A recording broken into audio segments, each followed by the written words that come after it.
देखो इसमें दिया है निम्नलिखित को अवरोही क्रम में रखिए। तो सबसे पहले तो आपको ये पता होना चाहिए ना कि ये अवरोही क्रम क्या होता है, तभी आप इस क्वेश्चन को सॉल्व कर पाओगे। तो देखो दो चीज़ें होती हैं, एक होती है आरोही क्रम और एक होती है अवरोही क्रम। अब देखो आरोही क्रम में क्या होता है, चीज़ें जो होती हैं नीचे से ऊपर की ओर जाती हैं, मतलब संख्या छोटी संख्या सबसे पहले आएगी, उसके बाद बड़ी, उसके बाद और बड़ी, उसके बाद और बड़ी, ठीक है। और अवरोही क्रम में ठीक इसका उल्टा होता है, मतलब सबसे पहले बड़ी संख्या आएगी, उसके बाद उससे छोटी संख्या आएगी, उसके बाद उससे छोटी, उसके बाद उससे छोटी। जैसे एग्जाम्पल के लिए कहीं पे लिखा है 3 4 9 5 2।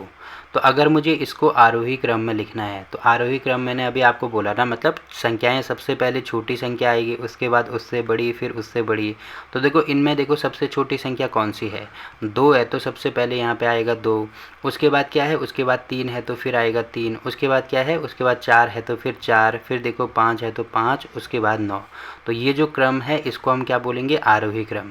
आरोही क्रम का मतलब संख्याएं क्या होती हैं, बढ़ते हुए क्रम में लिखी जाती हैं, जो कि आपको यहाँ पे दिख रहा होगा।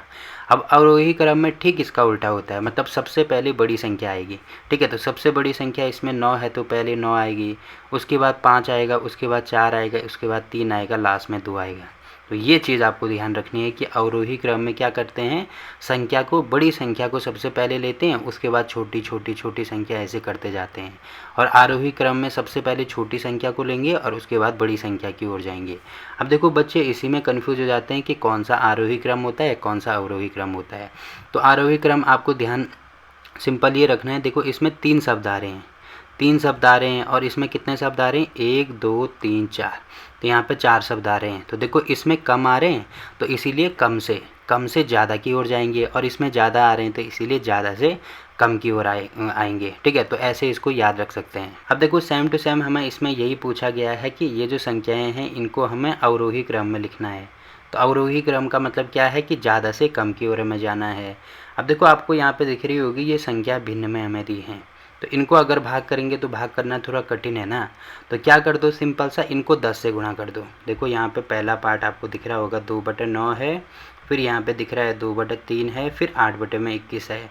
अब देखो इस पूरी संख्या को अगर मैं 10 से गुणा करता हूँ तो यहाँ पे लिखेंगे 10 से गुणा करने पर तो कोई फ़र्क नहीं पड़ेगा। देखो अगर मैंने यहाँ पे इसको 10 से गुणा कर दिया तो ये हो जाएगा 2/9 गुणा 10, वैसे ही ये हो जाएगा 2/3 गुणा 10, और ये वाला हो जाएगा 8/21 गुणा 10, ठीक है। अब देखो कितना हो जाएगा, ये आपको दिख रहा है यहाँ पे, ये हो जाएगा 20/9, ये हो जाएगा यहाँ पे 20/3, और ये वाला हो जाएगा यहाँ पर 80/21। अब इसको सॉल्व करना आसान है ना। देखो यहाँ पे कितनी बार जाएगा, लगभग हमें देखना है, तो 9 दूनी 18, मतलब 2 बार पूरी बार भाग जाएगा, तो इसमें 2 हम ले सकते हैं। वैसे ही इसमें कितनी बार जाएगा, 6×3 = 18, मतलब लगभग 6 बार ये भाग जाएगा, ठीक है। और यहाँ पे देखो 21 को थोड़ी देर के लिए 20 ले लो, तो 20 भागा ऐसे करेंगे तो लगभग ये 4 बार जा रहा है, ऐसे समझ सकते हैं। तो आपको दिख रहा होगा यहाँ पे देखो सबसे बड़ी संख्या कौन सी है, सबसे छोटी संख्या कौन सी है। तो सबसे बड़ी संख्या है ये बीच वाली, तो बीच वाली का मतलब बीच वाली ये वाली संख्या है, तो यहाँ पे आ जाएगी सबसे बड़ी संख्या 2/3। उसके बाद कौन सी है, ये बाद वाली, मतलब लास्ट वाली संख्या है, जो कि आपको दिख रहा है 8/21 है, तो यहाँ पे हो जाएगा 8/21। और लास्ट वाली संख्या कौन सी है, मतलब सबसे छोटी संख्या है 2, तो ये हो जाएगा यहाँ पे 2/9 जो स्टार्टिंग वाली है। तो इसको हमने कौन से क्रम में लिख दिया, अवरोही क्रम में लिख दिया, मतलब घटते हुए क्रम में लिख दिया कि सबसे बड़ी संख्या ये है, उसके बाद ये, और उसके बाद ये। अगर आप इसको भाग करना चाहें तो भाग करके भी देख सकते हैं, ऐसा ही क्रम आएगा, ठीक है। तो सबसे आसान तरीका यही होता है इसको सॉल्व करने का कि पूरी संख्या को 10 से गुणा कर दो। अब 10 से गुणा करेंगे तो बड़ी आसानी से भाग चले जाएगा, तो बड़ी आसानी से हमारा आंसर निकल आएगा। तो देखो पहला पार्ट तो इसमें हो गया। वैसे ही दूसरे पार्ट को यहाँ पे लिख देते हैं। देखो दूसरा पार्ट हमें क्या दिया है, 1/5, 3/7 और 7/10। 1/5, 3/7 और 1/10। एक बार मैं दोबारा चेक कर लेता हूँ, 1/5, 3/7 और 1/10, देखो सही है। तो इसमें भी आपको दिख रहा होगा, अगर मैं भाग करूँगा तो काफ़ी दिक्कत हो जाएगी, तो इसको भी 10 से गुणा कर दो, ठीक है। तो यहाँ पे लिखना भी होगा 10 से गुणा करने पर, ठीक है, 10 से गुणा कर दो। अब ये हो जाएगा यहाँ पे 1/5, फिर गुणा 10 करेंगे, ठीक है। ये हो जाएगा 3/7 गुणा 10 करेंगे, ठीक है। फिर ये हो जाएगा 1/10 गुणा 10 करेंगे, ये भी ठीक है। अब यहाँ पे आपको दिख रहा होगा, ये आ जाएगा 10/5, ये आ जाएगा यहाँ पे 30/7, और ये आ जाएगा यहाँ पे 10/10। अब देखो कितना आ रहा है ये, एक सेकंड है, यहाँ पे मैंने गलत कर दिया, यहाँ पे कॉमा होना था, ठीक है, कॉमा आ गया। अब यहाँ पे देखो भाग करेंगे तो यहाँ पे तो हो जाएगा 2। अब ये यहाँ पे 30 आ रहा है ना, तो यहाँ पे 7 चौको 28 लगभग 4 के बराबर आ रहा है, और 10 भागा 10 मतलब ये 1 के बराबर होगा। तो आपको इसमें पता लग गया होगा ना कौन सी बड़ी संख्या है कौन सी छोटी संख्या है। तो सबसे पहले देखो सबसे बड़ी संख्या आएगी जो कि बीच वाली है, तो बीच वाली संख्या हमें यहाँ पे दी है 3/7 है, तो पहली आएगी 3/7। उसके बाद कौन सी संख्या है, पहली वाली, मतलब 1/5 है, तो यहाँ पे आ जाएगा 1/5, और लास्ट में 1 वाली संख्या है तो ये हो जाएगा 1/10। तो इसको भी हमने कौन से क्रम में लिख दिया, अवरोही क्रम में लिख दिया, ठीक है। देखो यहीं पे अगर आरोही क्रम पूछा जाता तो सबसे पहले ये संख्या आती, उसके बाद ये संख्या आती, उसके बाद ये संख्या आती। या आप देखो आरोही क्रम का मतलब इसको ऐसे भी कर सकते हैं, ये संख्या क्या है, सबसे बड़ी है, तो इसमें मुंह इस तरफ ऐसे खोल देना, ठीक है। तो जहाँ ऐसे मुंह खुला होता है इसको बोलते हैं बड़ा। तो ये संख्या बड़ी है, ये संख्या छोटी है, तो वैसे ही ये संख्या बड़ी है, ये संख्या छोटी है। तो आप यहाँ पे कॉमे के बदले ये भी लिख सकते हैं, हमारा एक ही आंसर आएगा, ठीक है। और यहीं पे अवरोही क्रम भी मैं बता देता हूँ। अवरोही क्रम सबसे पहले 1/10 आएगा, फिर ये मुंह इस तरफ है तो अब ये इस तरफ चले जाएगा, फिर यहाँ पे 1/5 आएगा, फिर मुंह इस तरफ चले जाएगा, और यहाँ पे हो जाएगा 3/7, ठीक है। तो आपको दिख रहा होगा सबसे बड़ी संख्या कौन सी है, 3/7 है, इसीलिए मुंह इस तरफ खुला है। देखो यहाँ पे भी 3/7 सबसे बड़ी संख्या है, तो मुंह इस तरफ खुला है, तो ये हो जाएगा हमारा कौन सा क्रम, आरोही क्रम। तो कोई भी क्वेश्चन अगर एग्ज़ाम में आता है आरोही क्रम और अवरोही क्रम से संबंधित, तो आप इनको ऐसे सॉल्व कर सकते हैं।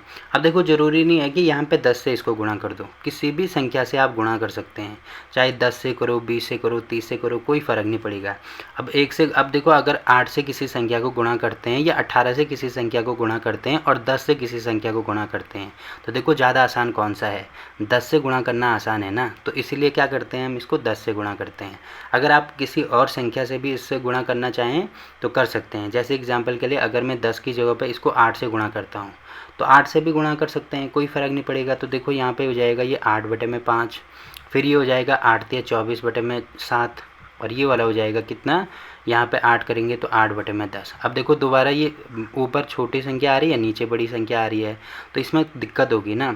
तो उससे अच्छा ये है कि 10 से बड़ी संख्या ले लो, जैसे मैं 12 अगर लेता हूँ, तो यहाँ पे देखो ये हो जाएगा 12/5, ठीक है। ये वाला हो जाएगा 12×3 = 36/7, और ये वाला हो जाएगा यहाँ पे 12/10।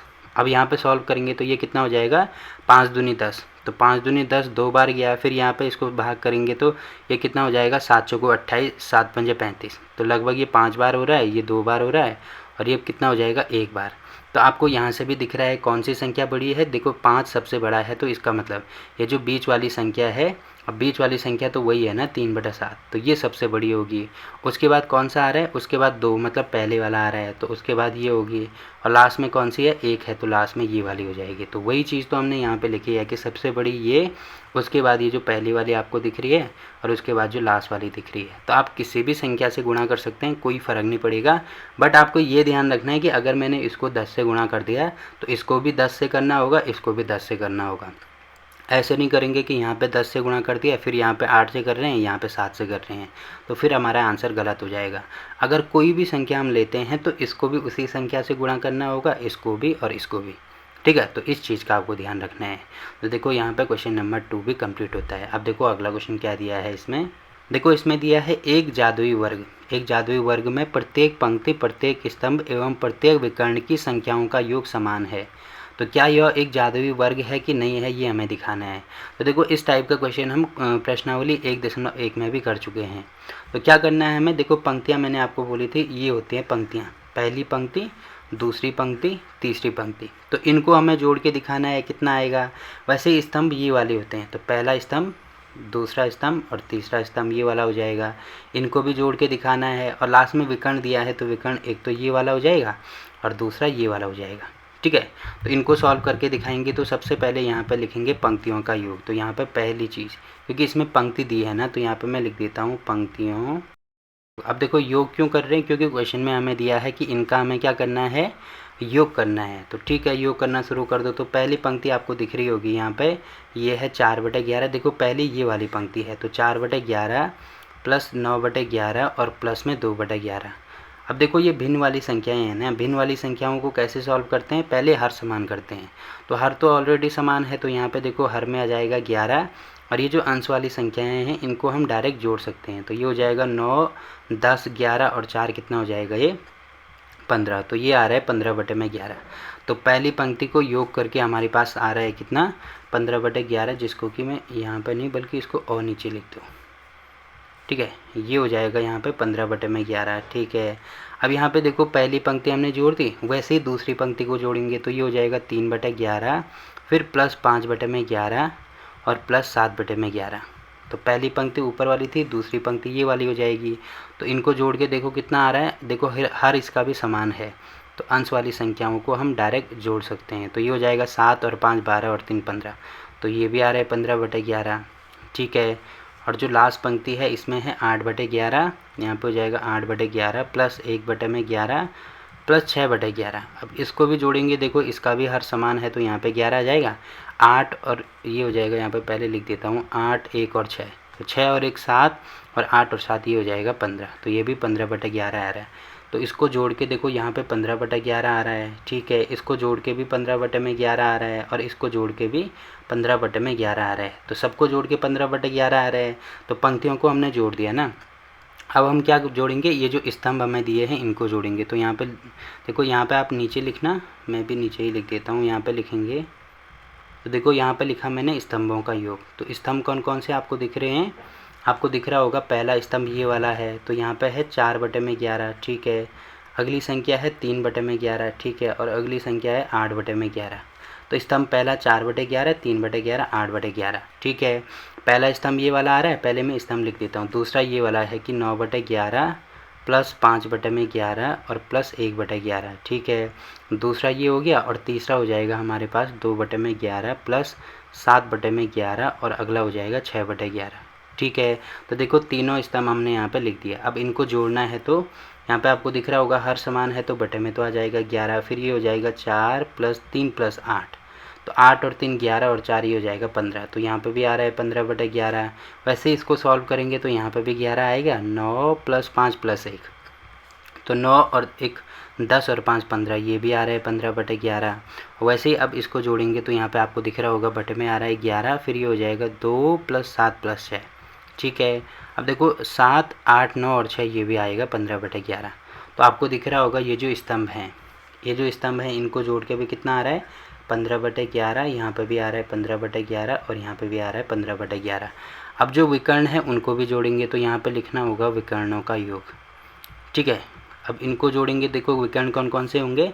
पहला विकर्ण तो ये वाला होगा, ये साइड वाला, तो ये आ रहा है 4/11, 5/11, 6/11। तो यहाँ पे मैं लिख देता हूँ, पहला विकर्ण है 4/11, 5/11 और 6/11। पहला विकर्ण तो ये वाला हो गया, और दूसरा विकर्ण कौन सा आ रहा है, ये वाला, तो ये है 8/11, 5/11, 2/11। तो 8/11 प्लस 5/11 प्लस 2/11। अब देखो आप ऊपर से भी ले सकते हैं, 2, 5 और 8 ऐसे भी ले सकते हैं, तो कोई फ़र्क नहीं पड़ेगा क्योंकि योग हो रहा है, तो यहाँ पे सेम ही आंसर आएगा। तो देखो हर समान है, तो ये हो जाएगा 4 प्लस 5 प्लस 6। अब देखो ये हो जाएगा 6 और 5 11 और 4 15, तो यहाँ पे भी आ रहा है 15/11। और ये कितना हो जाएगा, इसका भी हर समान है, तो ये हो जाएगा 8 प्लस 5 प्लस 2, 5 और 2 7 और 8 कितना हो जाएगा, ये भी 15/11 हो जाएगा। तो यहाँ पे विकर्ण भी हमारे पास 15/11 आ रहा है, और यहाँ पे भी आ रहा है 15/11। तो आपको दिख रहा होगा इसमें, इस वर्ग में आपको दिख रहा होगा जो पंक्तियों की संख्या है वो भी 15/11 आ रहा है, स्तंभ जो हैं वो भी 15/11 आ रहा है, और जो विकर्ण हैं वो भी कितना आ रहा है 15/11 आ रहा है। तो सारे स्तंभ, पंक्ति और विकर्ण क्या आ रहे हैं, इनका योग समान आ रहा है, इसलिए हम ये कह सकते हैं कि ये क्या है, एक जादुई वर्ग है। तो यहाँ पे लिख देना, यहाँ पे लिख देना, इसीलिए यह एक क्या है, जादुई वर्ग है। ठीक है, क्यों है, क्योंकि ये सारी चीज़ें आपस में समान आ रहे हैं। तो आपको दिख रहा होगा क्वेश्चन नंबर 3 भी यहाँ पे कंप्लीट हो गया।